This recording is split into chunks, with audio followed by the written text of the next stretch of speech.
ধর্ষণ এখন মানসিক রোগে পরিণত হয়েছে বললেন আফরোজা আব্বাস। গাজীপুরে 5 বছরের শিশুকে ধর্ষণের চেষ্টা, আটক প্রতিবেশী চাচা।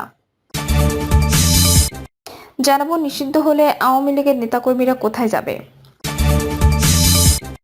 এবং সর্বশেষ জানাবো ক্ষমতালোভী অর্থ পাচারকারীরা ভোট ডাকাতির প্রস্তুতি নিচ্ছে। শুনছিলেন সংবাদ শিরোনাম, এবারে বিস্তারিত। ধর্ষণ এখন মানসিক রোগে পরিণত হয়েছে বললেন আফরোজা আব্বাস।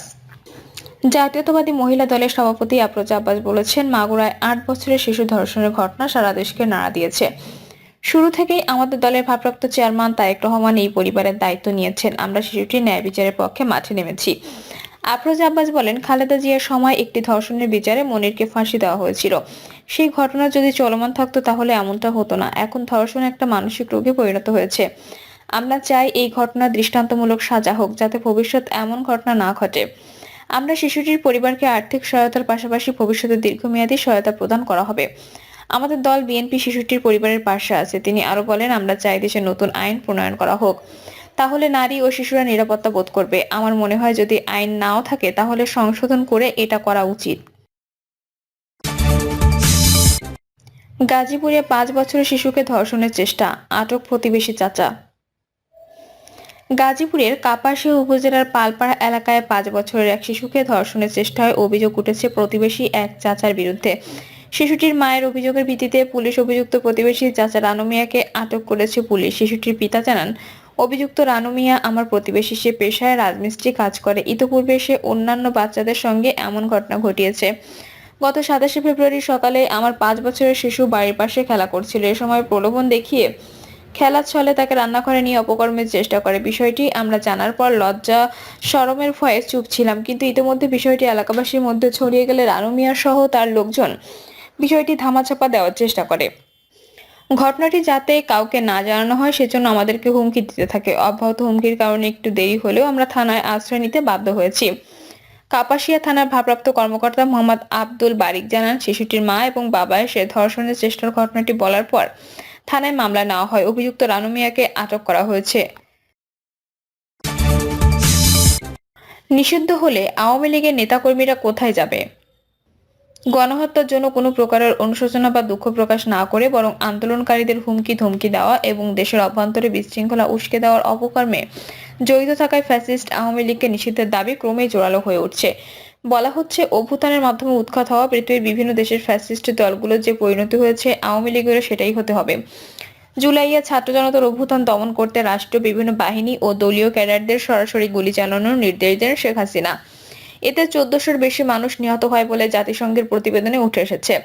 ছাত্র জনতার দাবি অনুযায়ী শহীদের সংখ্যা 2000-এর কাছাকাছি। অভ্যুত্থানের মুখে 5ই আগস্ট ক্ষমতা ছেড়ে ভারতে পালিয়ে যান স্বৈরাচার ফ্যাসিস্ট শেখ হাসিনা। একই সঙ্গে পালিয়ে যায় তার দলের মন্ত্রী, এমপি ও হাজার হাজার নেতাকর্মী। এখন দেশের বাইরে থেকে তারা বিভিন্নভাবে দেশকে অস্থিতিশীল করার পায়তারা চালিয়ে যাচ্ছে। দলটি নিষিদ্ধ হলে তাদের সাধারণ নেতাকর্মী, সমর্থক ও ভোটারদের অবস্থান কি হবে, দেশের রাজনৈতিক পরিস্থিতিতে কি প্রভাব পড়বে তা নিয়ে চলছে নানা জল্পনা কল্পনা ও রাজনৈতিক হিসাব নিকাশ। অনেকে বলছেন, গণহত্যায় অভিযুক্ত আওয়ামী লীগের পরিণতি জার্মানি, ইতালি ফ্যাসিস্ট দলের মতো হওয়া উচিত। আবার কেউ কেউ বলেছেন, গণহত্যায় অভিযুক্ত আওয়ামী লীগের মন্ত্রী নেতাদের বিচারের মাধ্যমে তাদের শাস্তি নিশ্চিত করা যায়। আওয়ামী লীগ প্রধান শেখ হাসিনা প্রধানমন্ত্রীর পদ ছেড়ে ভারতে পালিয়ে গেলে তাদের টানা প্রায় 16 বছরের শাসনামলের ইতি ঘটে। তার আগে গতি টিকিয়ে রাখতে ছাত্র জনতার আন্দোলন দমনে দেশের ইতিহাসে ন্যাক্কারজনক হত্যাযজ্ঞ চালায় হাসিনা নিরাপত্তা বাহিনী ও তার দলীয় ক্যাডাররা। শিক্ষার্থীদের হাত ধরে জুলাই আন্দোলনের শুরুটা ছিল সরকারি চাকরিতে কোটা সংস্কারের দাবি নিয়ে। এই আন্দোলনকারীদের শেখ হাসিনা রাজাকারের বাচ্চা বলে কটূক্তি করলে শিক্ষার্থীরা ক্ষোভে ফেটে পড়েন। সারা দেশের বিশ্ববিদ্যালয়গুলো অগ্নিগর্ভ হলে আন্দোলন দমনে রাষ্ট্রযন্ত্রের সর্বশক্তি প্রয়োগ করে হাসিনা সরকার। একইভাবে লেলিয়ে দেওয়া হয় আওয়ামী লীগের সশস্ত্র ক্যাডারদের। তাদের উন্নততায় রাজপথে বয়ে যায় রক্তের নদী। এক পর্যায়ে আন্দোলন রূপ নেয় সরকার পতনের এক দফা দাবিতে। তীব্র জনরোষের মুখে শেখ হাসিনা আর টিকতে পারেননি, পালিয়ে যান ভারতে। তার আগে পরে পালিয়ে যান আওয়ামী লীগের অনেক মন্ত্রী, এমপি ও নেতাকর্মী। জাতিসংঘের মানবাধিকার বিষয়ক হাই কমিশনারের দপ্তরের তদন্ত প্রতিবেদন অনুসারে জুলাই আগস্ট অভ্যুত্থান চলাকালে 1400-র বেশি মানুষ হত্যাকাণ্ডের শিকার হয়েছেন, যাদের বেশিরভাগই নিরাপত্তা বাহিনী চালানো সামরিক অস্ত্র ও শটগানের গুলিতে মারা যান। হাজার হাজার ছাত্র জনতা গুরুতর আহত হয়েছেন। পঙ্গু হয়েছেন অনেকেই দুই চোখ, কারো কারো এক চোখ অন্ধ হয়ে গেছে। 11,700-র বেশি মানুষকে র্যাব ও পুলিশ গ্রেপ্তার করেছে। নিহতদের মধ্যে 118 জনই শিশু। প্রতিবেদনটিতে বলা হয়, ক্ষমতায় টিকে থাকতে শেখ হাসিনার নেতৃত্বাধীন সরকার ও আওয়ামী লীগ নৃশংসতা চালিয়েছে, আর এই হত্যাযজ্ঞে সমন্বয়ের ভূমিকায় ছিলেন খোদ শেখ হাসিনাই। এমন ভয়াবহতম নৃশংসতার কারণে হাসিনা সরকারের পতনের পরই আওয়ামী লীগের বিরুদ্ধে জার্মানির ন্যাচি পার্টি ও ইতালির ফ্যাসিস্ট পার্টির মতো অবস্থা নেওয়ার দাবি ওঠে। অভ্যুত্থানে নেতৃত্ব দেওয়া বৈষম্য বিরোধী ছাত্র আন্দোলন, জাতীয় নাগরিক কমিটি, গণ অধিকার পরিষদ, হেফাজত ইসলাম সহ বিভিন্ন মহল দাবি করে আসছে আগামীতে আওয়ামী লীগ যেন নির্বাচনে অংশ নিতে না পারে। এজন্য দলটিকে নিষিদ্ধ ঘোষণা করার পাশাপাশি নির্বাচন কমিশনের নিবন্ধন বাতিল করা হোক। গত 7 ফেব্রুয়ারি বৈষম্য বিরোধী ছাত্র আন্দোলনের সাবেক সমন্বয়ক ও বর্তমানে অন্তর্বর্তী সরকারের উপদেষ্টা আসিফ মাহমুদ এক সাক্ষাৎকারে বলেন, আওয়ামী লীগ নিষিদ্ধ করার ব্যাপারে রাজনৈতিক দলগুলোর মধ্যে এক ধরনের ঐক্যমত্য তৈরি হচ্ছে। দেশের মানুষ তৎকালীন ক্ষমতাসীন ওই দলের অগণতান্ত্রিক এবং একগুঁয়েমি মনোভাব ও কার্যকলাপ মেনে নিতে পারেনি বলে 5ই আগস্টের আগে ও পরে তাদের মধ্যে দলটি নিষিদ্ধ করার বিষয়ে ঐক্যমত্য প্রতিষ্ঠিত হয়। রাজনৈতিক দলগুলোর মধ্যে এমন ঐক্যমত্য তৈরি হলে সরকারের জন্য যে কোনো সিদ্ধান্ত বাস্তবায়ন করা সহজ হবে। পরে 18 ফেব্রুয়ারি ফেসবুকে এক পোস্টে তিনি বলেন, আওয়ামী লীগ পরিচয়ে কারো নির্বাচন করার সুযোগ পাওয়া উচিত না। আন্দোলনে আহত হয়ে চিকিৎসাধীন অবস্থায় শহীদ হওয়া মোহাম্মদ হাসানের মরদেহ কাঁধে গত 14 ফেব্রুয়ারি আওয়ামী লীগকে নিষিদ্ধ করার দাবিতে মিছিল করেছেন বৈষম্য বিরোধী ছাত্র আন্দোলন। ওই কর্মসূচিতে বৈষম্য বিরোধী ছাত্র আন্দোলনের সাবেক সমন্বয়ক আব্দুল হান্নান মাসুদ বলেন, আওয়ামী লীগকে চিরতরে নিষিদ্ধ করা হোক। কেউ যদি অন্য কিছু দোহাই দিয়ে আওয়ামী লীগকে পুনর্বাসনের চেষ্টা করে, তবে জুলাইয়ে যেমন 2000 শহীদ হয়েছিল, আওয়ামী লীগকে নিষিদ্ধ করতে প্রয়োজনে আরো 2000 জীবন দেব। তবুও আওয়ামী লীগকে নিষিদ্ধ ঘোষণা করার লড়াই চালিয়ে যাব। এর আগে বাংলাদেশ খেলাফত মজলিসের মহাসচিব মাওলানা মুহাম্মদ মামুনুল হক, ইনকিলাব মঞ্চ সহ আরো কিছু রাজনৈতিক সংগঠন ও প্ল্যাটফর্ম থেকে আওয়ামী লীগ নিষিদ্ধের দাবি ওঠে। রাজনৈতিক বিশ্লেষকরা মনে করেন, কোনো রাজনৈতিক দল নিষিদ্ধ হওয়া বিষয়টি জনগণের সমর্থন আছে কিনা তার উপর নির্ভর করে। এ ধরনের সিদ্ধান্ত নির্ভর করে জনগণের সমর্থনের উপর। জনগণের সমর্থন যদি থাকে, সেজন্য দেশের অন্যতম বড় রাজনৈতিক দল বিএনপি নেতারাও নিষেধাজ্ঞার পক্ষে এখনই সরাসরি অবস্থান গ্রহণ করছেন না। গত 13 ফেব্রুয়ারি বিএনপি গুলশানের কার্যালয়ে এক সংবাদ সম্মেলনে দলের মহাসচিব মির্জা ফখরুল ইসলাম আলমগীর বলেন, কোন পার্টি নিষিদ্ধ হবে, কোন পার্টি কাজ করবে, কোন পার্টি কাজ করবে না, জনগণ সিদ্ধান্ত নেবে। বিশ্লেষকদের মতে, কেউ কোনো অপরাধ করে থাকলে আইন আছে, আইনের আওতায় তার বিচার হবে। যে কোনো অপরাধের বিচারের সুযোগ আছে। আওয়ামী লীগ সরকারের যে মন্ত্রী, এমপি এবং দলীয় ক্যাডাররা সরাসরি হত্যাযজ্ঞে অংশ নিয়েছেন, তাদের বিচার নিশ্চিত করা গেলেই দলটির এক প্রকার সাজা হয়ে যাবে। যেহেতু তাদের পুরো হাইকমান্ডই হত্যাকাণ্ড সমন্বয় ছিল, সেহেতু বিচারের কাঠগড়ায় দাঁড়িয়ে তাদের সবাইকে শান্তির মুখে পড়তে হবে। জুলাই গণহত্যায় জড়িতদের বিচারের জন্য সরকারের পুনর্গঠিত আন্তর্জাতিক অপরাধ ট্রাইব্যুনাল কাজ করছে।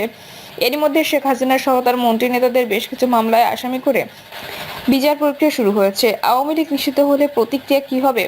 গণদাবির মুখে যদি সরকার আওয়ামী লীগকে নিষিদ্ধ করার পথে হাঁটে, সেক্ষেত্রে কি প্রতিক্রিয়া হতে পারে তা নিয়ে সংশ্লিষ্ট মহলেরও নানা আলোচনা আছে।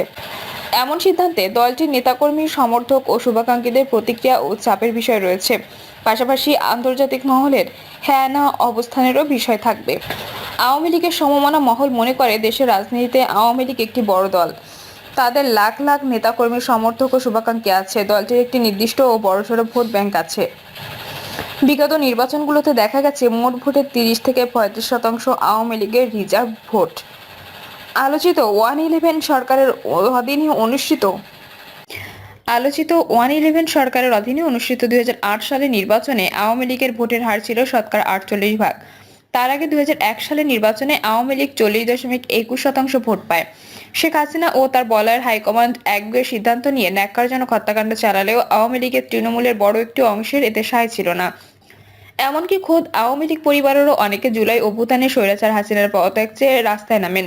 সেই হিসেবে হাসিনা ও তার সিন্ডিকেটের নৃশংসতার জন্য এমন বড় একটি দলকে নিষিদ্ধ করা হলে দেশের অভ্যন্তরে প্রতিক্রিয়া কি হবে, সিদ্ধান্ত নেওয়ার ক্ষেত্রে ভাবতে হবে। আবার এ ধরনের ঘটনায় আন্তর্জাতিক দিক থেকেও ইতিবাচক নেতিবাচক প্রতিক্রিয়া আসতে পারে। বিশ্লেষকদের মতে, রাজনৈতিক প্রতিক্রিয়ার বাইরে আওয়ামী লীগের উগ্র চিন্তার কিছু কর্মী সমর্থকদের বিরূপ প্রতিক্রিয়ার বিষয়টিও সিদ্ধান্ত গ্রহণে মাথায় রাখতে হবে। কারণ এদের একটি অংশ মনে করে, হাসিনার নৃশংসতা ন্যায্য ছিল এবং তার পতনের পর গঠিত অন্তর্বর্তী সরকারকে ব্যর্থ প্রমাণ করতে এরা অনলাইন অ্যাক্টিভিজমের পাশাপাশি মাঠ পর্যায়ে অস্থিরতা তৈরিতে উস্কানি দিচ্ছে। দলটিকে নিষিদ্ধ করলে এরা বিশৃঙ্খল পরিবেশ তৈরির চেষ্টা করতে পারে, অনেকে বিশৃঙ্খলা হয়ে উঠবে, দলটির কর্মীরা নিয়ন্ত্রণহীন হয়ে পড়তে পারে। হাসিনার অনুপস্থিতি মঙ্গলকর নয় প্রমাণে এরা দেশে বিশৃঙ্খলা তৈরি করতে সন্ত্রাসের সহিংসতার পথ বেছে নিতে পারে।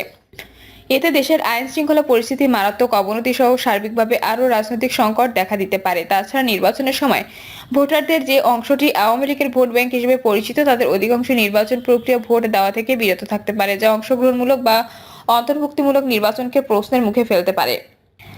বিভিন্ন মহল থেকে নিষিদ্ধের দাবির বিষয়ে আওয়ামী লীগের নেতাদের সরাসরি কোনো মন্তব্য পাওয়া যায়নি। নিষিদ্ধ হলে তাদের বিপুল সংখ্যক কর্মী সমর্থক এবং ভোটার কি করবেন বা অন্য কোনো দলে যোগ দেবেন কিনা তা নিয়ে বিভিন্ন আলোচনা হয়েছে। তবে দলটির নেতারা মনে করেন তাদের কর্মী সমর্থকরা কোনো দলে যাবেন না, কষ্ট সহ্য করে হলেও নিজেদের অবস্থান টিকে থাকার চেষ্টা করবেন। 2-4 জন নেতাকর্মী অন্য দু একটি দলে চলে যেতে পারেন। প্রতিকূল পরিস্থিতিতে গা বাঁচাতে কৌশল হিসেবে তারা এটা করতে পারেন। আর দীর্ঘ 15 বছরের বেশি সময় আওয়ামী লীগ ক্ষমতায় থাকার কিছু লোক সুবিধা নিতে এ দলে ঢুকে পড়ে। পাশাপাশি এই সময় দলের মধ্যে কিছু সুবিধাভোগী তৈরি হয়েছে। এই সুবিধাভোগীদের কেউ কেউ কৌশলে যেদিকে আবার সুবিধা পাওয়া যাবে সেই দিকে ঝুঁকে পড়বে। এতে আওয়ামী লীগের তেমন কোনো ক্ষতি হবে না।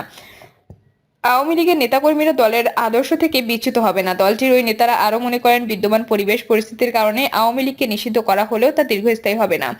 দীর্ঘদিন আওয়ামী লীগের মতো দলকে নিষিদ্ধ করে রাখা যাবে না। আওয়ামী লীগ আবার ঘুরে দাঁড়াতে পারবে, এই মনোবল আওয়ামী লীগের নেতাকর্মীদের আছে। 1975 সালে 15ই আগস্ট পরবর্তী সময়ে আওয়ামী লীগ বিপর্যয়ের মুখোমুখি হয়েছে, আবার সেই বিপর্যয় কাটিয়ে আওয়ামী লীগ ঘুরে দাঁড়িয়েছে। দল হারিয়ে যায়নি, নেতাকর্মীরাও অন্য দিকে চলে যায়নি। তখনও অল্প কিছু সুবিধাবাদী অন্য দলে গিয়ে ভিড়েছে, ভবিষ্যতেও সেটা হতে পারে। প্রিয় দর্শক, এই ছিল এখনকার সর্বশেষ সংবাদ। আপডেট সব সংবাদ পেতে চ্যানেলটি সাবস্ক্রাইব করে বেল আইকনটি ক্লিক করে রাখুন।